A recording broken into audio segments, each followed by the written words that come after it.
ಮಲ್ಲೇಶನೇ ಒಮ್ಮೆ ತಾಯ ಬೇಡಿದ ಬಿಲ್ವಪತ್ರೆಯ ಮರವ ಬೆಳೆಸು ಎಂದು ಬಯಸಿದ ಕರೆಸಿದಳು ಕೆಂಪೇಗೌಡರ ಇಲ್ಲಿಗೆ ಮರದ ಜೊತೆ ನಗರವನ್ನು ಕಟ್ಟಿಸಿದಳು ಮೆಲ್ಲಗೆ ಪೂಜೆ ಬಿಟ್ಟ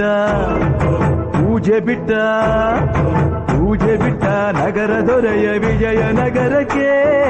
ರವಾನಿಸಿ ಹಾಕಿಸಿದಳು ಸೆರೆಯ ವಾಸಕ್ಕೆ ಪುಟ್ಟ ಮಾತಾ ಬಿಟ್ಟ ಹರಕೆ ಗಟ್ಟಿ ಮಾಡಿಸಿ 2 ವರುಷ ಅಳಿಸಿ ನಗಿಸಿ ತಂದು ಮನ್ನಿಸಿ ಬರುತ್ತೀನೆಂದರ ಇಲ್ಲಿಗೆ ಬರೋ ತನಕ ಮೌನಿ ಕೊಡುತ್ತೀನೆಂದರೆ ಹರಕೆ ಕೊಡೋ ತನಕ ಕೋಪಿ ಆಡಿದ ಮಾತನ್ ಮೀದಿರೋ ಭಕ್ತರ ಇವಳಿಗೆ ಇಷ್ಟ